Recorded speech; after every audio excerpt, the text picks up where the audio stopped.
Hello, my friends. It is Thursday. I am happy to have you here. I'll be hosting a hangout tonight at 8 p.m. East for all paid subscribers. And check me out at 10 and 11:30 a.m. where I will be live with two very special guests. First, Skye Perryman of a great organization called Democracy Forward will join me to talk about the very important work that organization is doing to file lawsuits, and they've won many times to save our democracy. Really looking forward to that. At 11:30 a.m., I'm scheduled to talk to the great Joy Reid. The legend Joy Reid will join me to talk about all kinds of things. So check me out live for both of those today. My guest today is David Cay Johnston. And I'm very excited because while he was joining me live yesterday, a listener who was watching live suggested he join us for Farm Jam because it's only about an hour away where he works and lives at Rochester. And looks like he's going to join us. David Cay Johnston, live in person. I'll interview him. We'll do a little Q&A. He'll join us for dinner. He and his wife, it looks like, on Saturday. So I hope you can make it to Slate Hill Edible Forest for Farm Jam. And if you want more information, you can get that in every day's show notes. You got to be a paid subscriber, but that will be very cool if we get that special guest, David Cay Johnston, to join us on Saturday night. He joins me here on the show after the news and clip show starts. Our conversation starts at about 33 minutes in. If you want to jump ahead, but I'm going to get started on the news in just a second. I do want to read an email from Lillian, who sent me a very thoughtful criticism, and I want to share it. She said, "Hey, Peter, truly enjoy your daily show. Appreciate all the hard work you do single-handedly to put into it. I've been a listener since your series days and followed you after you left. Here's the but. The often inconsistent volume levels are annoying and sometimes so frustrating I have to turn the show off. For context, I listen on an Alexa speaker. Perhaps that has something to do with this, but what I experience, I set my volume to your opening monologue. Then the level varies with each clip you play and each interview. Some are so low I can barely hear them. If I turn the volume up, what next comes blasting out of the speaker. This up and down is so frustrating that sometimes I have to give up. I realize you're managing the production by yourself, and how you pull it all together is nothing short of miraculous. But if there's anything you can do to level up the volume, this one listener will be very appreciative." Lillian, thank you very much for your thoughtful, kind, and helpful email. You're not alone. I'm going to try to definitely figure that out. I've heard it before, and I'm going to try to figure out how to fix that ASAP. Unfortunately, I'm going to have to end your subscription, and I hope you can find another podcast that doesn't annoy you quite as much, that has just as much, as many clips from all types of varying sources with varying volumes. That shouldn't be that hard. I'm kidding, Lillian. I'm killing Lillian. I'm kidding, Lillian. I'm sorry. I really appreciate you and that email. Send your kind compliments and criticisms to standupwithpete@gmail.com. All right. Well, I've got a great clip show, and I've got your headlines. Here's what I've got. Let's do it. It's Pete's Headlines and Clip Show.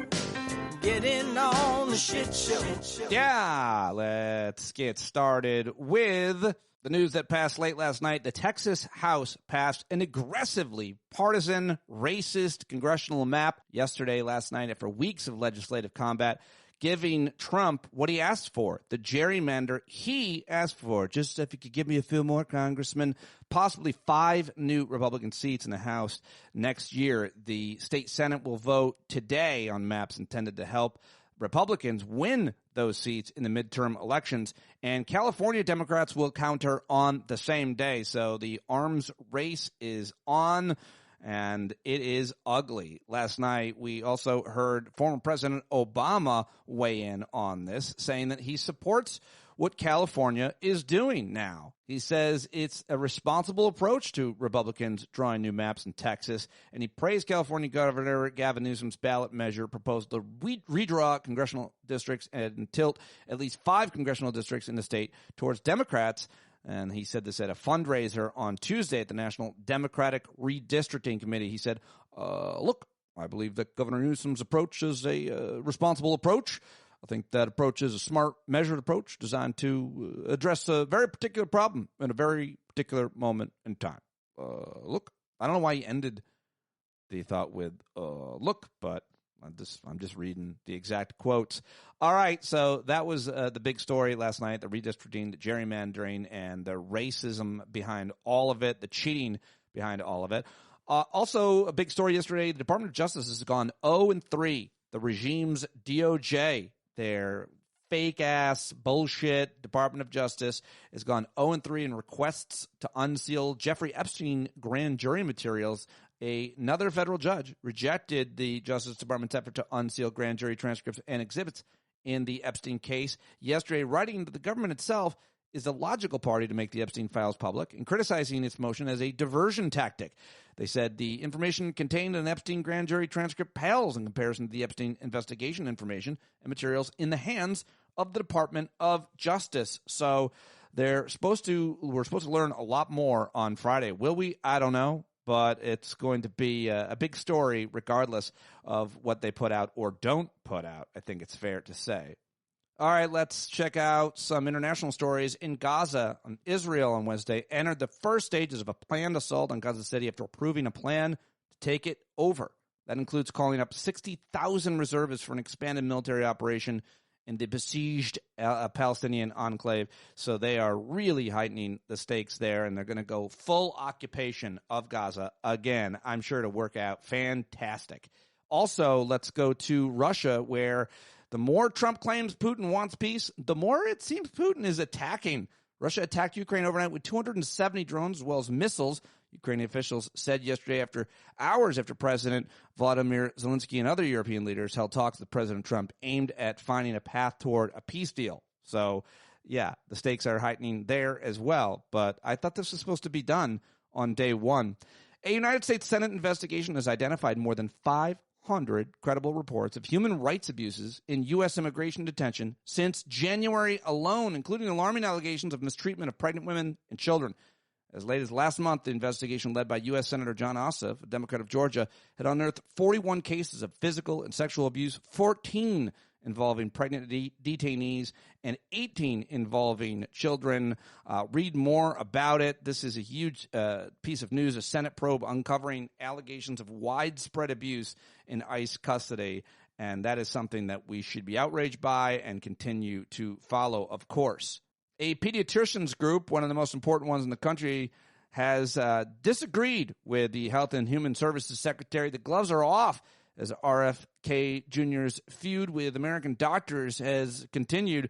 Hours after the American Academy of Pediatrics, the professional society for doctors who care for children, issued COVID-19 vaccine guidance contradicting that of Health Secretary Wormbrain, accused the group of engaging in a pay-to-play scheme to promote commercial ambitions of AAP's big pharma benefactors, he said, in a post on the social media platform X. So that is a really important development, and credit to the American Academy of Pediatrics and pediatricians across the country that are trying to hold the line on vaccinating children. How about this? A federal judge in Texas has temporarily blocked a state law that would have required the Ten Commandments be visibly displayed in every public school classroom this fall.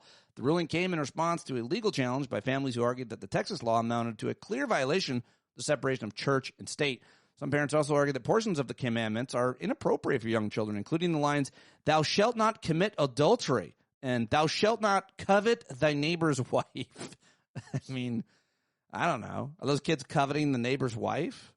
It's pretty interesting development there in Texas. They can't put the Ten Commandments up at school. What are they going to do? In related news, I said this yesterday, but Oklahoma said it's going to require new teachers coming from New York and California to pass a test to combat what it calls woke indoctrination before being hired. It sounds like they're indoctrinating the teachers to teach alternative facts and history, including, I think that's the state that's going to teach that Trump won the 2020 election. So those kids, maybe they'll never know. I don't know. Well, here's a couple cool stories, good stories. Astronomers discovered a tiny new moon, which had been hiding outside the rings of the planet Uranus, or Uranus. Which pronunciation do you like? I like Uranus a lot more.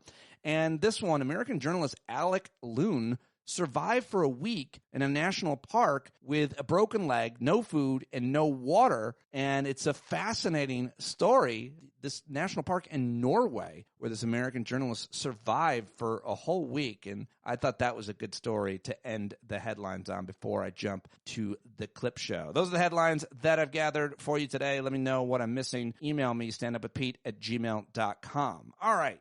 Let's see if I can keep these levels somewhere near each other, the volume levels, that is. Let's start first with the mayor of D.C., Muriel Bowser, weighing in on all these members of the National Guard from all over the country being in her city, where I will be this Saturday night. Vice President J.D. Vance and Pete Hegseth are about to speak at Union Station thanking the National Guard troops. Do you think placing the troops at major transit hubs or monuments is the most strategic deployment instead of, say, high crime areas? I don't think the National Guard should be used for law enforcement. And I think calling men and women from their homes and their jobs and their families, they have to be used on on mission-specific items that benefit the nation. I don't think you have an armed militia in the nation's capital. Yeah, well, hard to disagree with, right? Anyway, J.D. Vance and Stephen Miller and Pete Hegseth went to Union Station, and they thanked the troops who are serving on the front lines of Amtrak. And one patriot yelled, and I thought this was great, at J.D. Vance over and again, and I want to share that with you right now, what he was yelling to J.D. Vance. Oh, look, it's Couch Boy. Are you going to fuck a couch? That's what this guy yelled, this great American, at the vice president. Oh, look, it's Couch Fucker. You going to fuck a couch, buddy? Go fuck a couch, J.D. Vance. Go fuck a couch. Amazing. Just amazing. That was my favorite thing all day yesterday, and I asked David Cay Johnston about it, and it was kind of a funny moment for that conversation coming up. How about this?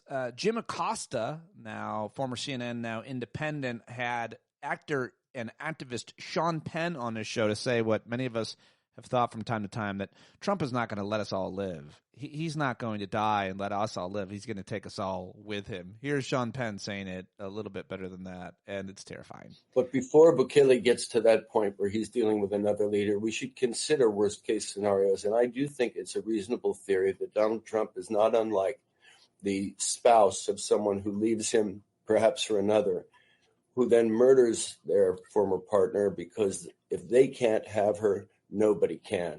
And I think Donald Trump in his solipsism may have that relationship with the world, and that this destruction is in part a power play and also a literal intention of his final out.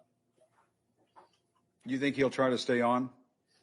I think he might try to destroy the world before he ages out of life. But before Bukele gets to that point where he's dealing with another leader, we should consider worst case scenario. There you go. Sean Penn weighing in. Here is Princeton professor Eddie Glaude on MSNBC talking about law enforcement and racism. A law enforcement agency for one reason only. Its charge is to make America white again. And I think that's really important for us to insist upon. This is not about violent criminals. This is not about safety. This is about trying to address demographic shifts.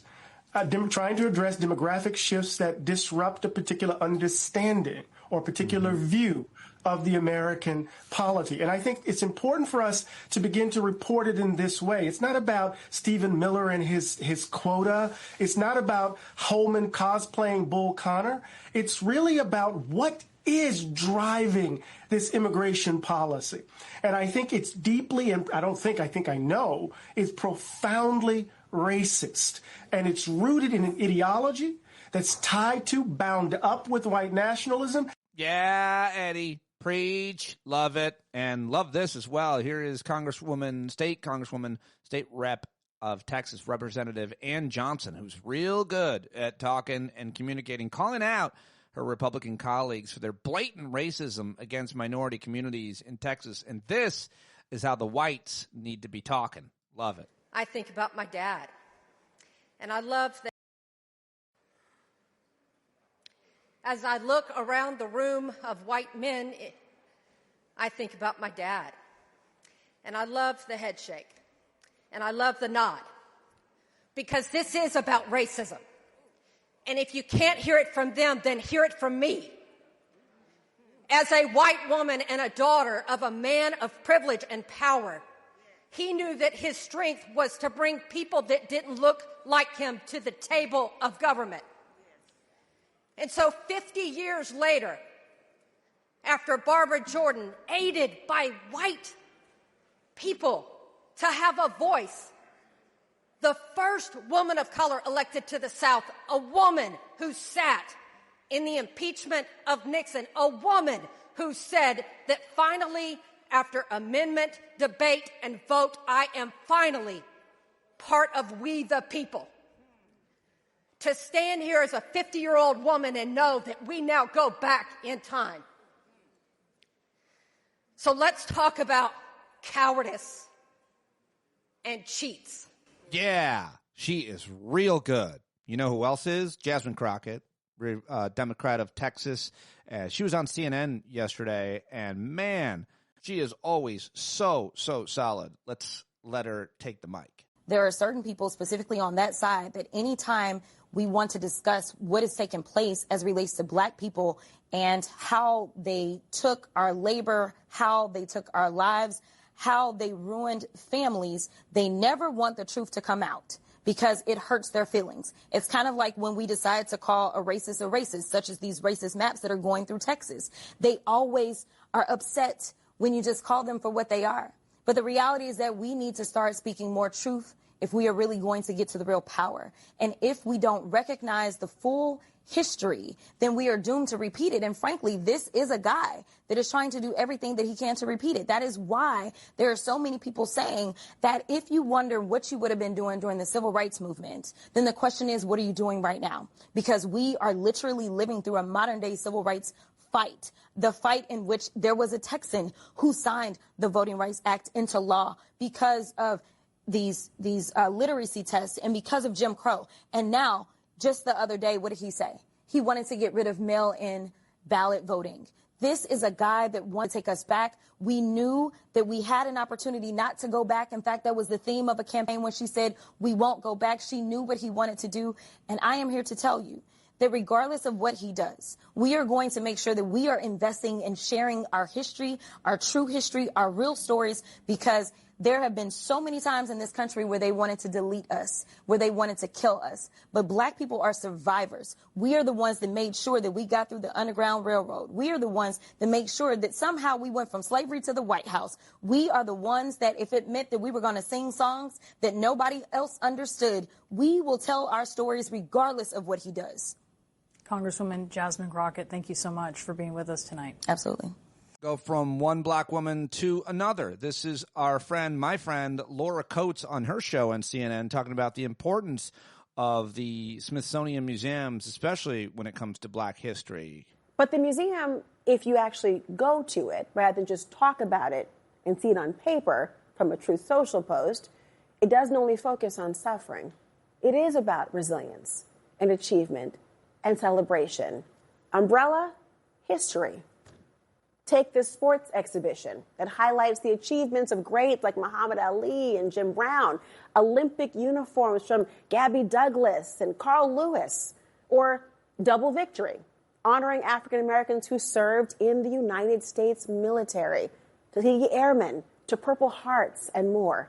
There's Musical Crossroads, celebrating black influence in everything from jazz, an American-made form of music, all the way through hip-hop. And yes, it includes Louis Armstrong's trumpet. How about Spirit in the Dark, which looks at how religion is essential to the story of black America? Well, if that's woke, then maybe woke just means telling the whole story. Because every exhibition that I just mentioned showcases exactly what Trump says that he wants. Success, brightness, a look toward the future. And Trump, well, he should know that, because the museum is one he visited in 2017 during his first term. This museum is a beautiful tribute to so many American heroes. It's amazing to see. We did a pretty comprehensive tour, but not comprehensive enough. Solani, I'll be back. I told you that. Because I could stay here for a lot longer, believe me. It's really incredible. This tour was a meaningful reminder of why we have to fight bigotry, intolerance, and hatred in all of its very ugly forms. Did you hear that? The museum is a meaningful reminder to fight bigotry, intolerance, and hatred in all of its very ugly forms. I couldn't have said it better myself, Mr. President. This post feels like he's driving around looking for a problem with no particular place to go. Kind of like he was in Chuck Berry's red Cadillac, which, by the way, is also on display there. Yeah, so good, Laura Coates. And not to be outdone, Abby Phillip, where this all started on her show. I mean, it didn't all start, but the most recent, I think, iteration of the lies about history all started when fitness guru, I guess, Jillian Michaels said, you know, it wasn't all white people weren't bad. It wasn't just white people who were oppressing black people, whatever fucking nonsense she spouted on CNN. And so Abby Phillip went and corrected the record in like a few minute, very dramatic monologue at the beginning of her show 2 nights ago. I thought it was worth sharing with you. Last week on this show, a guest shocked the table by arguing in part that slavery in America can't just be blamed on one race, and that museums put too much focus on the role of white people who participated in that terrible institution. And now tonight, that same argument is being pushed by the President of the United States. Donald Trump says that one of the reasons for his crackdown on Smithsonian museums is, quote, everything discussed is how bad slavery was. What we try to do on this program is create a platform for discussion and debate that reflects the very real differences that exist in this country. It's what echo chambers in our society fail to do, frankly. But on this topic, it's important to say objectively, slavery was indeed bad. It was evil, the nation's original sin. And it is impossible to understand the true history of this country without fully grappling with slavery's impact. Simply because of their birthplace and the color of their skin, the bodies and spirits of black men, women, and children were exploited for profit and power. They were forced onto ships, bound by shackles and collars that ripped off their skin. One older man described it as iron entering our souls. Some chose to jump into the waters infested with sharks rather than feel that iron. Now, once they arrived on this very soil, they were forced to work by way of the whip, despite being starved, sleep-deprived, threatened, tortured, physically and psychologically. They were auctioned off, humiliated, fearful, and separated from their families and their children. Black women and girls were raped and sexually assaulted. Many were brutally murdered and mutilated. Now, this endured for decades, centuries.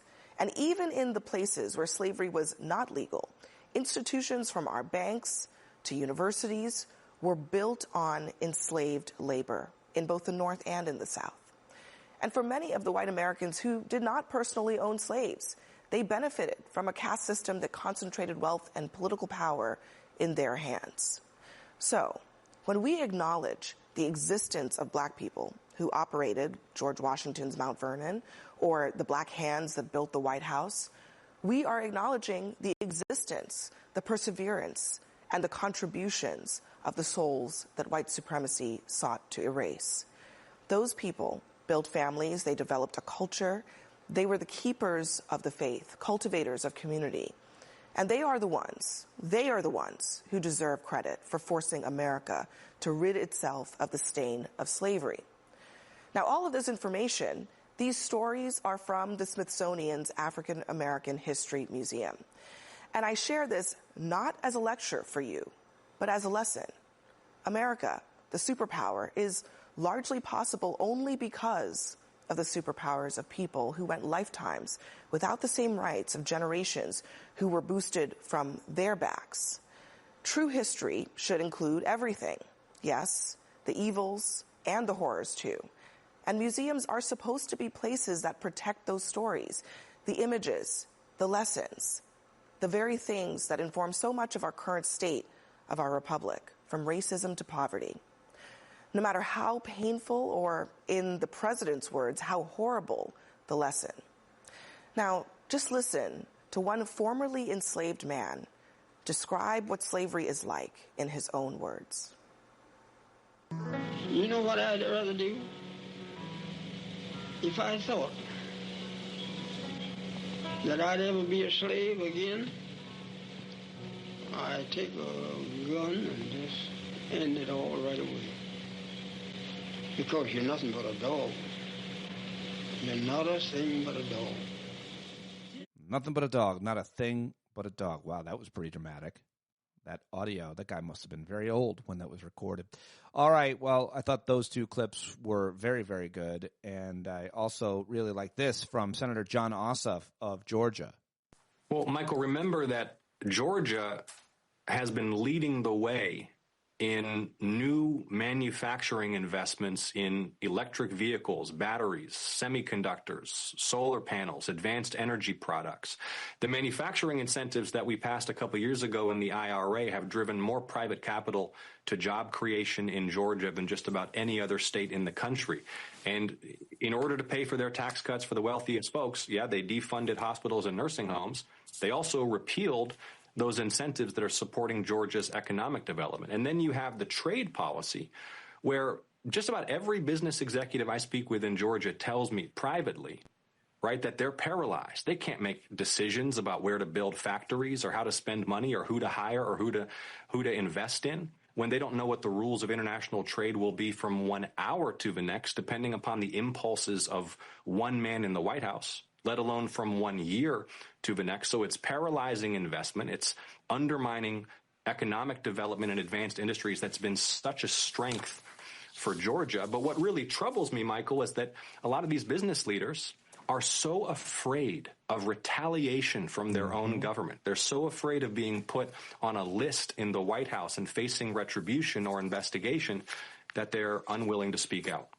All right. Well, enough politics. Let's get some good stuff, shall we? This is Kyle Clark of 9 News out in Denver. He is so great with his commentary. It's hard to be poignant and original and thoughtful these days because there's so many people that are doing great work out there. But I just love this guy, Kyle Clark of 9 News in Denver. And it's back to school, and he's talking about his little kids. And this is just such a good reminder. I love this guy, and I love this piece of commentary that he has to share.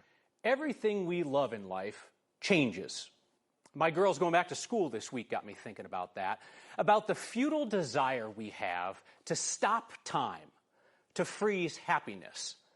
Because we know that everything we love will change, either in an instant or over ages. Every person, every place. Rarely does a pet outlive our love. Minds change and people fall out of love.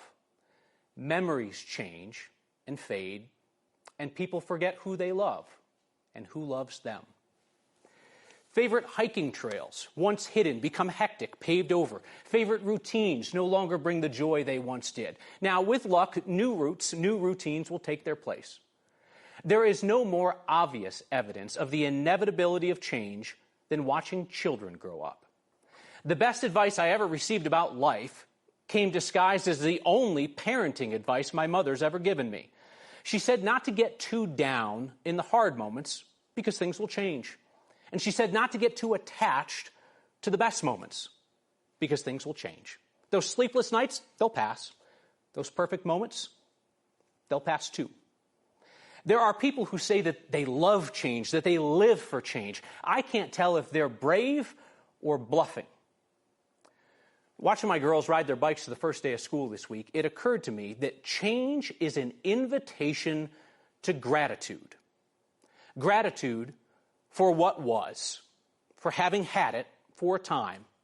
Gratitude for what is, for it too won't last forever. And maybe even gratitude for what will be, with the hope that something coming our way will be worth looking back upon someday with gratitude, when it too changes. Yeah, that's so good. I love that. I love the way he framed it. I love the reminder. And great stuff from Kyle Clark. And finally, Trey Crowder, who Dr. Terry Ashby went and saw live last week, out with a new rant.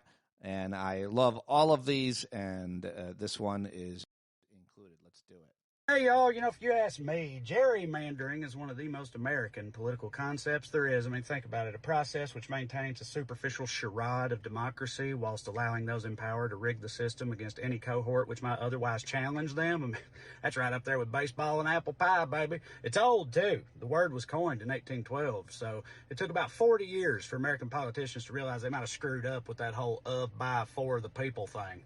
Some point along the way, they were like, hey, you guys know how we came up with this democracy deal in America? We were gonna let voters choose politicians.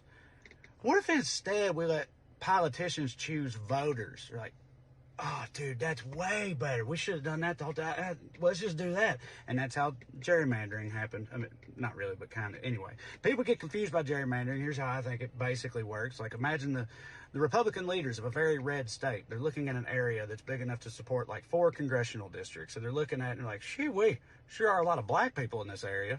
And we all know black people aren't going to vote for us Republicans because they somehow got it in their heads that we'll oppress and disenfranchise them, which is, of course, ridiculous. So what we're going to need to do here is we're going to unjustly exercise our authority to artificially reduce their voting power. Now, and then they just start willy-nilly drawing lines on a map until somehow this area that's majority black is represented by 1 Jasmine Crockett and 3 Ben Shapiros or whatever, because that makes sense.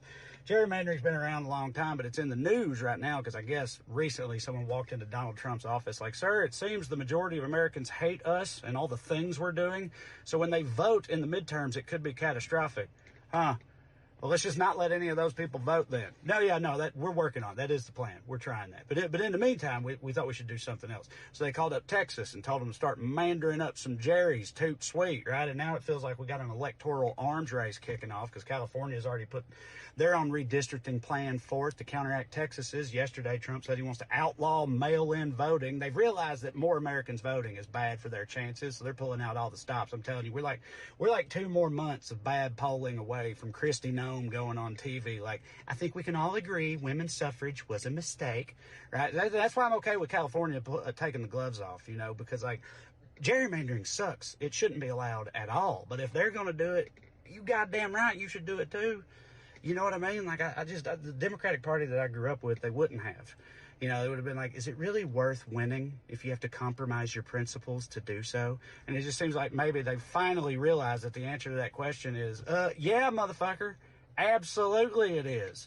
I don't know how it took you that long to realize that, but better late than never, I guess. Jesus Christ. Get it together. It's go time, baby. Love y'all. Trey Crowder, everybody. Always great. Okay, well, let's get to my conversation with David Cay Johnston. If you want to watch it, it's at YouTube, youtube.com/standupwithpete. He is a Pulitzer Prize-winning investigative reporter. He worked for the New York Times for 19 years, covering taxes, tax policy, and economics. He's the author of several books, several bestsellers that have affected and educated me throughout my time talking about these issues here on the show, including Perfectly Legal and Free Lunch. Those are my 2 favorite.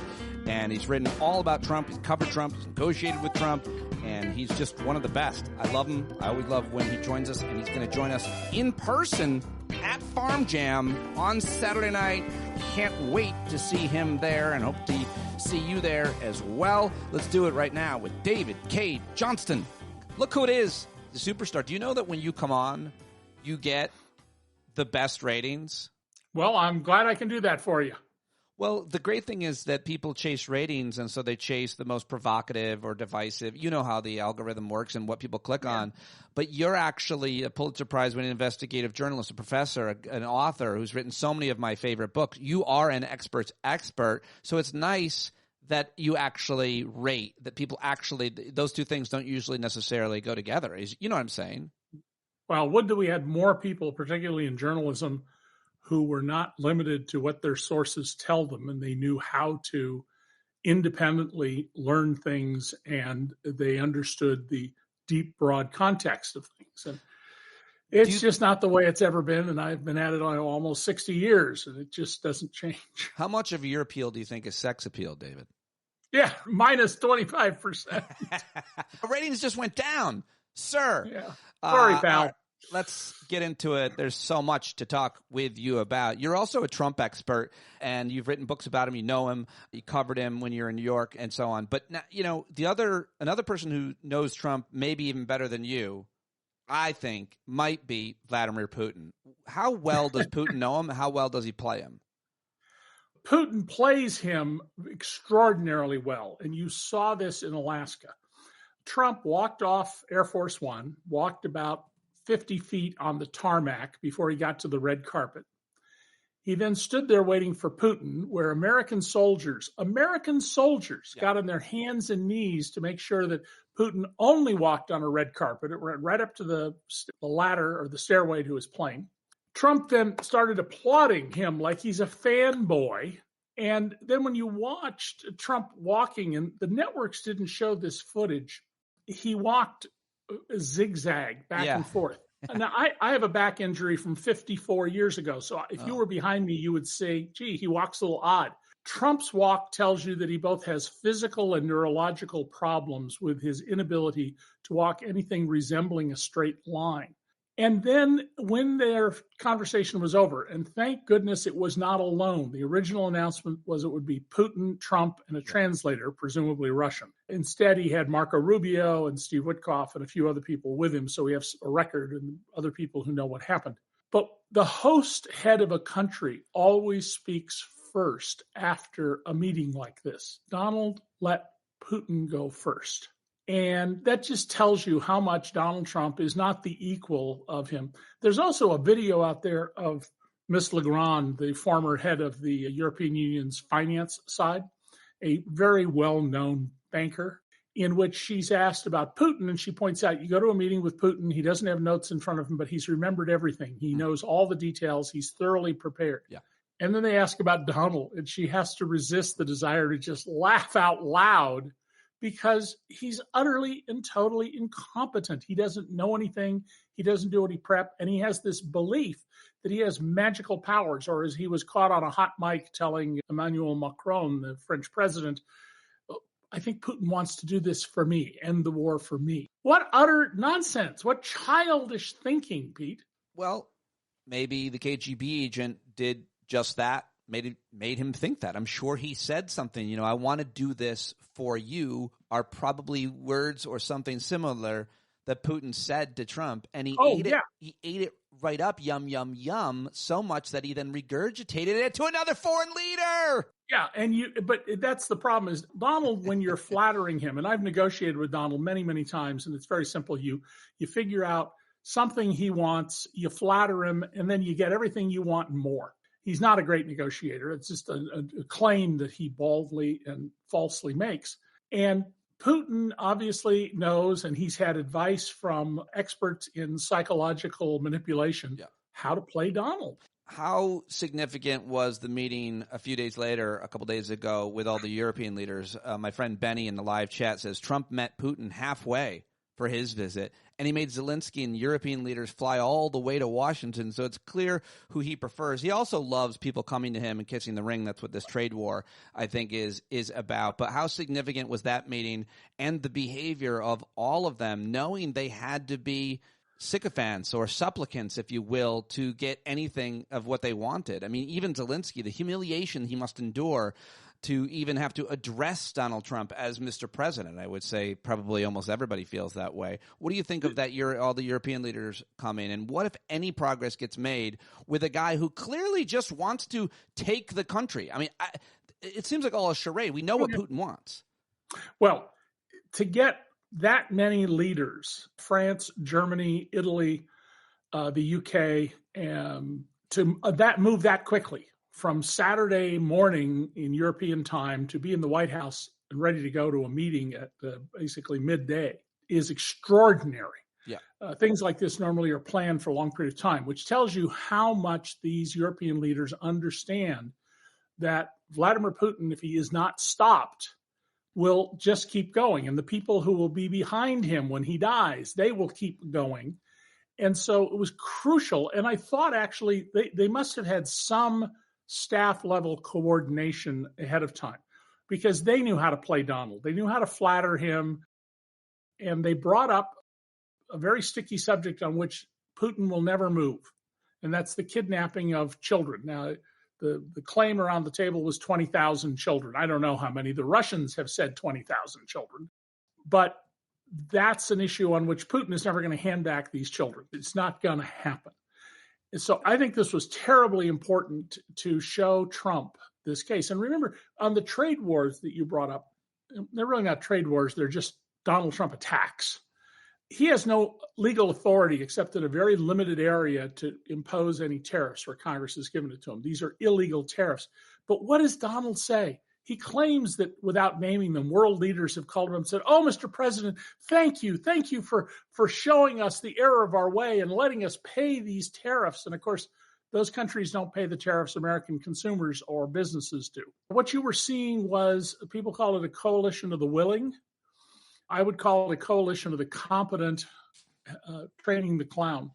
Yeah, what you said about we haven't seen anything like this, and we normally don't. There's usually a lot of planning. I think Macron was on vacation, like surfing in a lake or something. And I've heard other people basically say that we haven't seen this kind of circling of the wagons, foreign leaders meeting in this type of urgency since 9/11. So I think that's obviously a pretty accurate analysis of that, the giving people a sense of urgency. Let me ask you then about how important the issue of expertise normally would be in government, in negotiation, and how usually attention to detail is one of the pride points of people who work in government, in diplomacy, in economics. And you've got this guy, Steve Witkoff, who's a real estate guy dealing with both Ukraine and Russia and Israeli-Arab issue, and he's got people in every part of his government. Pete Hegseth is the Secretary of Defense. He's got very few people with expertise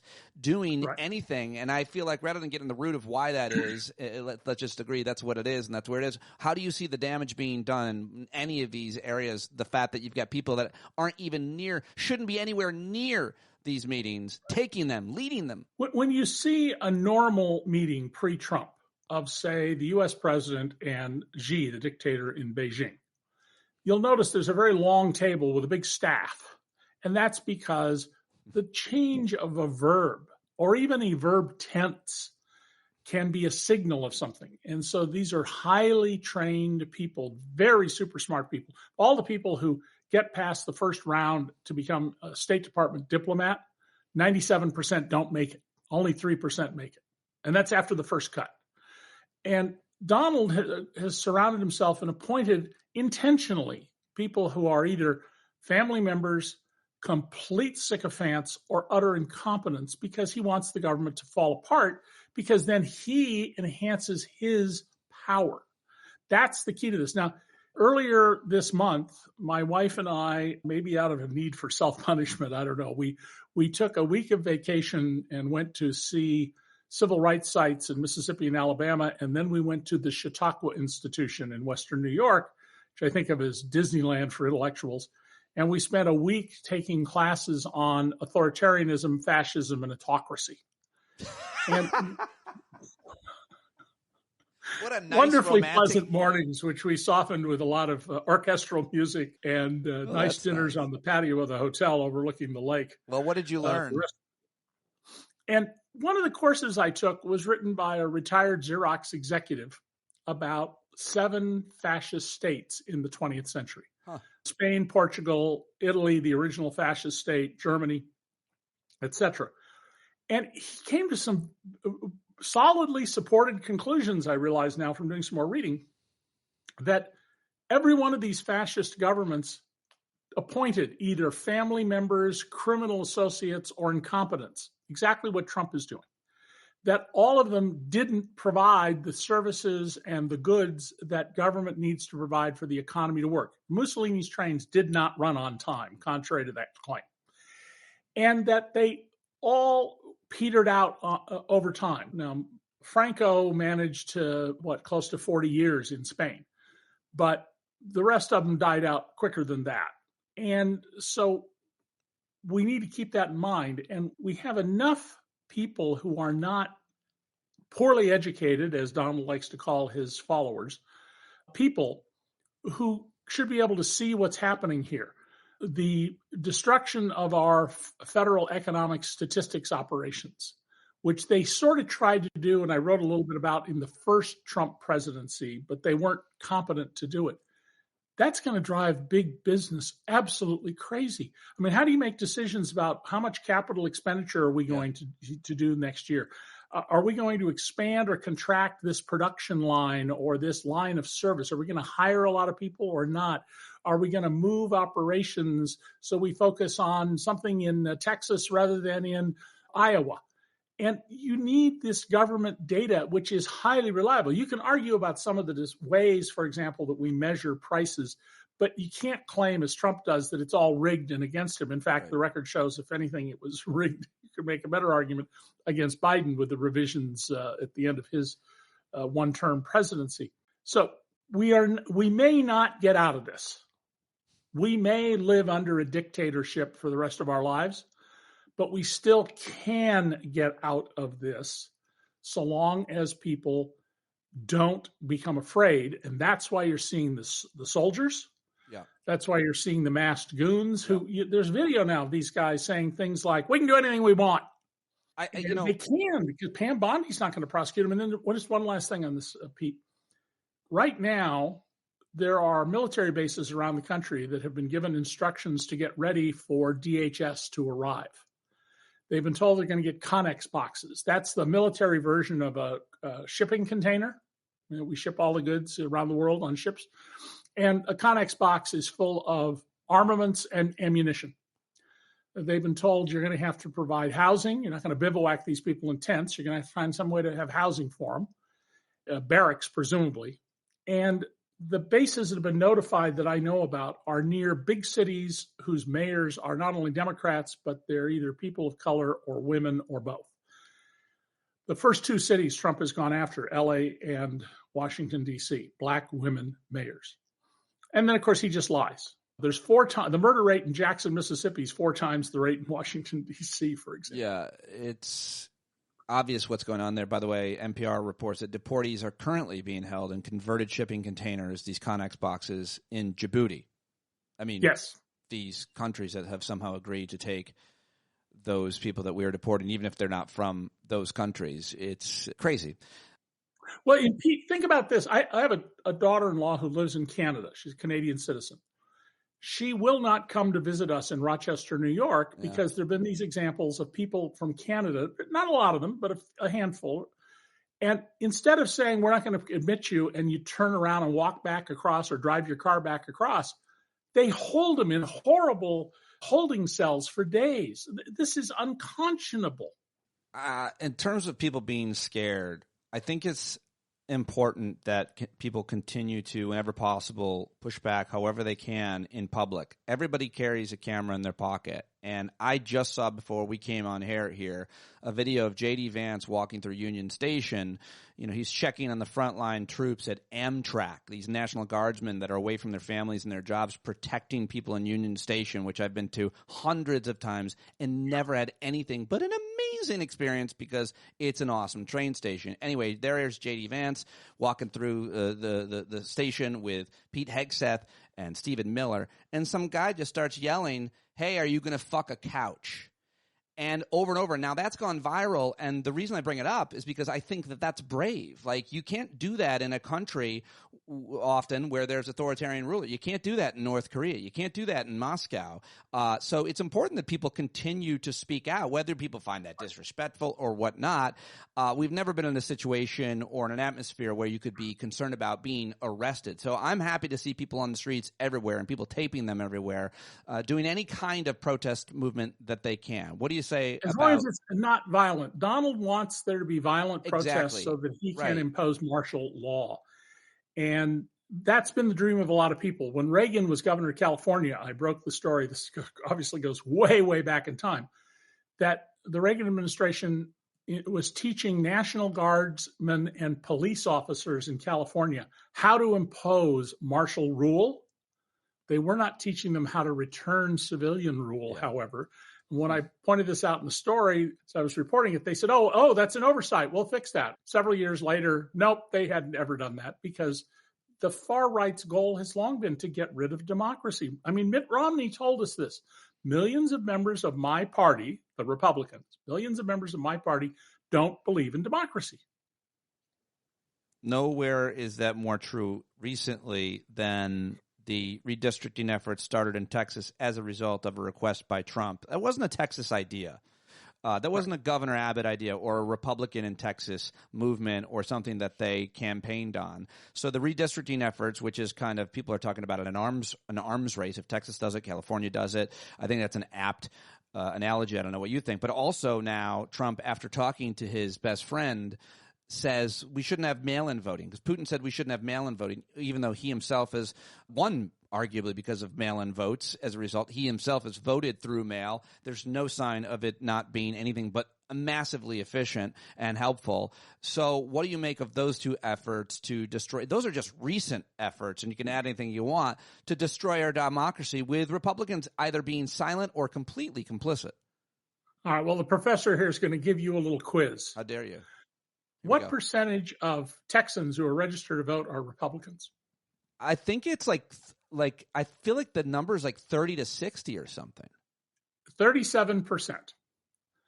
There are 2 million more registered Democrats than Republicans in Texas. So I don't understand, and I really hope you can find a guest who can explain, how did the Democrats keep losing in Texas? I think by the way, I think the answer to that, at least in my district in New York 17 and other places I've learned, is that there's way more registered Democrats, but they're less likely and less motivated to actually vote. I think that. Well, that's my suspicion, that they're not turning out the vote. And so when the Democrats had unions, when 1973 was the peak for unions, 37% of private production workers and about 80% of workers benefited from that, because lots of employers would pay premium wages just to keep unions out with the work rules they didn't want. They knew how to organize and be with people. They're not very good at it anymore, not any good at it at all. And the trick here is to make sure people are registered to vote and then build up an organization to get people to actually cast ballots. And the difficulty with that is that a lot of the fundraising money is going to pay consultants who buy ads on TV, which, by the way, under law are at the highest rate. You ever check in a hotel and you paid $99 for the room and you look at the back door and it says the maximum rate for this room is $512? Well, that's what they're doing. They're charging the $512, the consultants, because they get a slice of that pie. Yeah. And law requires it. But the Democrats can make a huge change. They can absolutely win the House, even with Texas doing what it's doing and assuming California voters reject this proposal they have to approve to allow redistricting. I actually think the Democrats should be able to take the Senate. They've got a better table in 2026 than they had in 2024. But it requires two things. One is you got to really build the case about Donald. You got to keep Epstein in the forefront of this, because Donald cannot survive irrefutable evidence that he is a child rapist, a repeat child rapist. That is just not survivable for any president. And secondly, you got to tell people, here's what the Democratic Party will do for you. We can't just attack Trump. You have to say, what are you going to do for me? Yeah. You know, we're going to build a more robust economy. We're going to work to raise wages. We're going to raise the minimum wage. We're going to improve worker safety. We're a whole list of things. Yeah. Well, what do you think of Mamdani and his movement in New York and the Democratic Party's just really a lot of leadership in the Democratic Party terrified of him, and it just seems like a no-brainer at this point that the guy is, and people like him are the future. What do you think? Look, the surveys and research data show that among people under 30, there's a great deal of rejection of democracy. This doesn't seem to be working. And you think about it, if you were born in 1995, the first thing you became aware of probably was 9/11 when you were in kindergarten or first grade. Right. And it was terrifying. You didn't understand it, but it was terrifying. And then you get to where you've got some concrete reasoning in 2007, 8, 9, and the economy goes apart. And if your parents didn't lose their home, they certainly knew a lot of people around you who did. And in some measures, there have been articles by serious economists showing that by some measures, the 2008 collapse was worse than the 1929 to 1932 collapse. And some people have yet to recover from that. So, Pete, you got to persuade people that you'll be better off, but we got to get this guy out of the White House. And when we do, we're going to start doing things differently. And by the way, assuming we do not become a full-blown dictatorship, we're living right now under a dictator who's consolidating power. He doesn't have absolute power, but he's working to consolidate his power. If we get past this, then the next thing we have to do, because it won't be over, is we got to go into our Constitution and recognize that large parts of it are unenforceable. Yeah. Trump right now is running an extortion racket. I was the person who first broke the story that he wasn't a billionaire, and he's never been a billionaire until now. He's a multi-billionaire because of all of these criminal schemes he's running and the foreign money and the other money that's flowing into his and his family's pockets. The courts take the position basically that nobody has any power to enforce it. He shouldn't hold office under the third section of the 14th Amendment because he gave aid and comfort to the people who attacked the Capitol on January 6th. What do the courts say about that? You don't have any standing to bring a case. So there's a lot of work to be done here, but don't lose heart, folks. On the other hand, don't give in. And if you're not brave enough to stand on the front of the line and yell at J.D. Vance, are you having carnal knowledge of a couch, then stand behind the people who are. Get out your cell phone and film the people who are. And if you have people who want to do something violent, like throw a tuna fish sandwich at an ICE officer, try and restrain them from that sort of thing because it just helps Donald. I don't know how I feel about throwing soft food at law enforcement. I'm not sure. Offense to the food. It depends. Was it tuna? It looked like a full sandwich. It seems like a very white guy thing to do. It's been reported as being tuna. I don't know. Yeah. Well, then I think crossed the line. If it was turkey, I'd understand. Given that it was wrapped up in paper, it wasn't even an oily smear job on the guy's uniform. It was a full sandwich, David. Who does that? At least eat some of it. That's a privileged thing to be able to do. Let me ask you about the reporting from David Kilpatrick in the New Yorker. Nobody's reported on Trump's finances and taxes more than you have. You've written books about it at this point. David Kilpatrick has a pretty big story at the New Yorker this month's issue. The number, how much is Trump pocketing off of the presidency? It's a long story as they are in New Yorker. I'll give it the shortest version is like $3.4 billion he's added up, and that is conservative. Did you see the story? Do you think it's accurate? Oh, I've read the story. I worked with David Kilpatrick. We were both business reporters at the New York Times 30 years ago. He is a brilliant, solid reporter. His coverage when he was Cairo bureau chief was spot on and has held up because he's really good and very, very, very well educated. And I thought his methodology and approach was absolutely solid as can be. The things I know about the most, I was very confident he knew what he had. And this is the kind of thing that Trump wants to stop. And remember, Donald Trump has said, he said repeatedly in his first term, you shouldn't be allowed to write things about me that I don't approve of. That's how Stalinistic, how Maoist can you get? And now he's going to big companies like Intel and NVIDIA and saying, you're going to have to give us a stake. You're going to have to give us part of your revenues. You universities, you're going to have to pay hundreds of millions of dollars if you want to be in my good graces, which is just the first blackmail, not the last one, the first extortion. It's like the old mob deal. You want your front windows busted, Mr. Small Businessman with an ice cream store, or are you going to pay us? And we need to recognize that this guy, he's the third generation head of a 4-generation white collar crime family. And pieces like David D. Kirkpatrick's, long as they are, it was full of rich detail, wonderful examples. I think he did a great, great job. So everybody should go read that because it's got the endorsement of the legend right here. You mentioned the NVIDIA and Intel situations. Most people are probably familiar, at least a little bit, with reporting around how he has extorted other companies to a certain extent to make certain moves, including Paramount and firing Stephen Colbert. But now, as well as you mentioned, the universities, he's extorting hundreds of millions of dollars from lawsuits, the law firms. But I guess I was kind of surprised to see these deals. They seem a little bit different. This crime, this pressure that the administration is putting on these two companies in particular, I'm sure more. But what is that about? How can the government, or what is he doing with NVIDIA and Intel? Is it a similar scheme, and is it legal? One scheme is we want 15% of the revenue from chips, microchips, we're going to allow you to sell in China. And you can't sell the very best cutting edge ones because they could be helpful to the People's Liberation Army, the PLA. The other one, Intel, is we'll buy a 10% stake in your company. Intel, which was the great giant gorilla in Silicon Valley, made a bad decision years ago. They did not want to create a chip for what became the iPhone, the first smartphones. And they've not done as well since then. But both of these are absolute control by the ruler.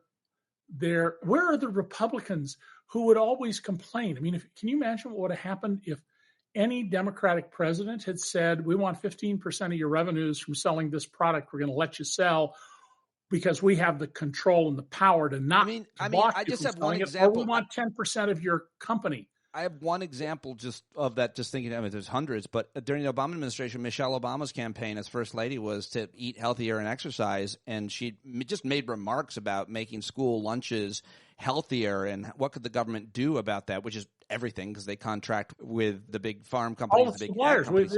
So her just saying that, they went crazy. Now, of course, the RFK Jr. is doing just that and way more, and they're applauding it. But, I mean, that's just one that comes to mind. Michelle Obama's saying, maybe school lunches could be healthier. We could do that as the government. You know, it's in the public's interest. That was seen as government interference and communist and all that bullshit. This is actually government interference. Oh, this is absolutely state authoritarian control.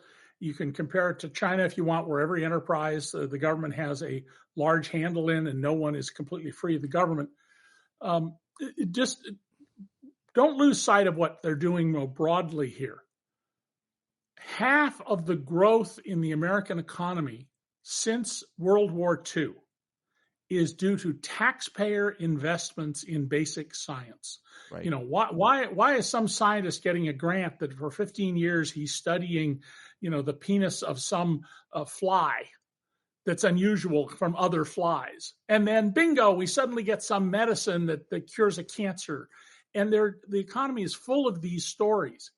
And they are systematically destroying American leadership in science. Nobody in the world is anywhere near us in science. And this started with George W. Bush, where there were some scientists working on where they had to deal with embryos and they needed stem cells. And some of them left and went to China and especially India because they don't have the same, you know, religious right nonsense that we have. And now we're shutting down these research projects. Trump administration is apparently planning to go ahead with destroying a $750 million satellite that will continue to work for another 10 or 20 years that measures transpiration. That is the amount of water that comes out through plants in the ground into the atmosphere and helps us do a whole bunch of things, starting with weather forecasting. Why not just leave it there and let it do the work? No, we're going to destroy the thing.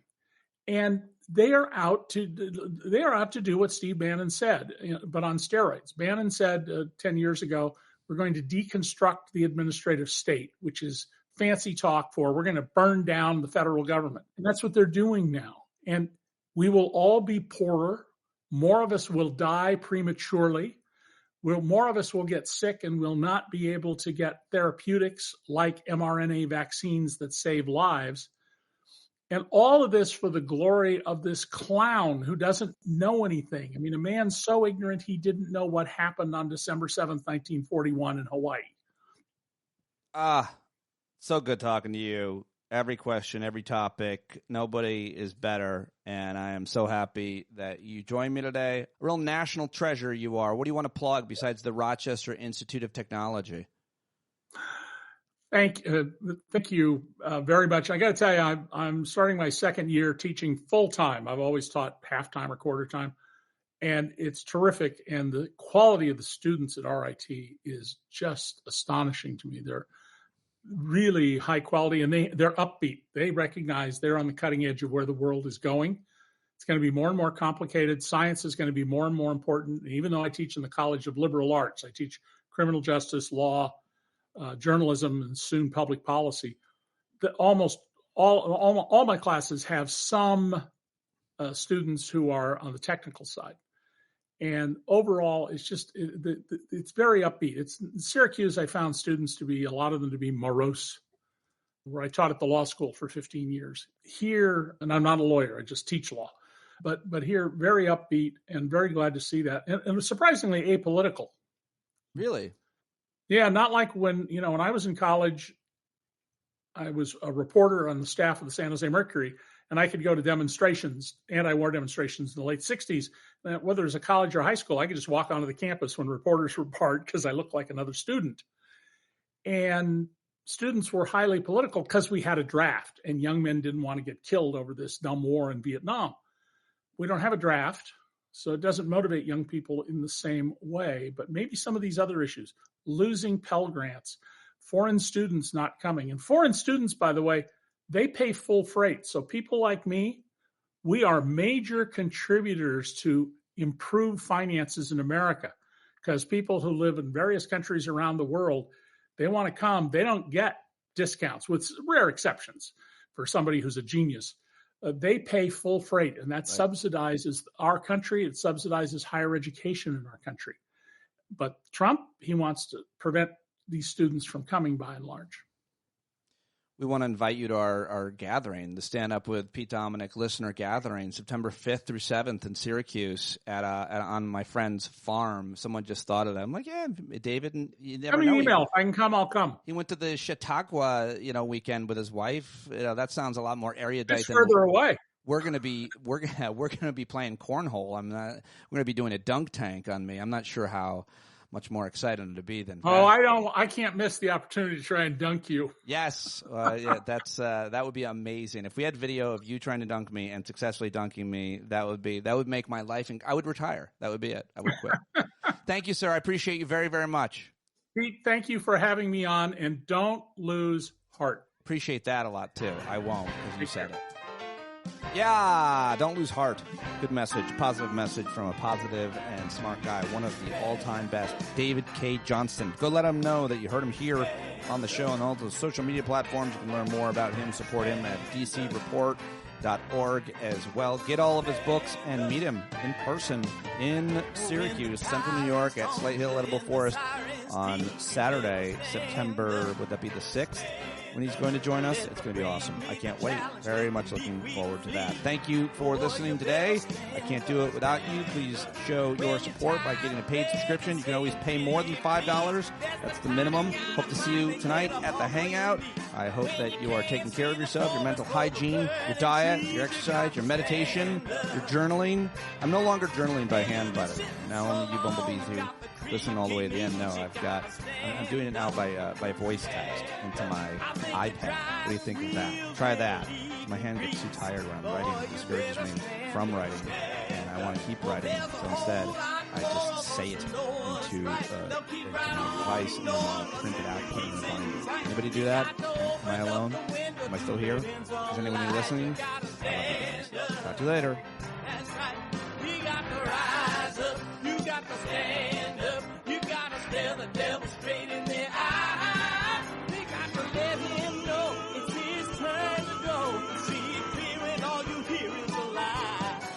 Don't get up off of your butt, get down off of your fence. Even if it ain't a very friendly audience, well, they'll begin to listen when you start making sense and you stand up. Stand up. No need to point your rifle to the window of town. Just stand up. Stand up. You know they can't deny you what you're laying down. Oh, you better stand up. Stand up. Show your face of every color, yellow, black, red, and brown. See the place where every lost child will finally be found. There's only one thing to do before we stand our ground, and that's stand up. Stand up. Well, the founding fathers saw a land for all. They had to stand up. They had to stand up. They had a keen imagination for a crystal ball, drawing all the plans of a stand up. But all they had to go on was the time they were in, with other causes for laws, and since they weren't even sin, they knew that change was gonna come before the change could begin. They had to stand up. All right, they had to stand up. We got to stand up. We got to look the devil square in the eye. We got to let him know it's his time to go, and make it clear and all we hear is a lie. Why you lying awake wondering where the money all went? It'll be the cost of freedom that'll go unspent. You can see him flee the experiment if you stand up. All right, we got to speak up, we got to reach up and raise your voice in every way you know how. Don't be toes up, you got to show up. Ain't no better time to do it but now.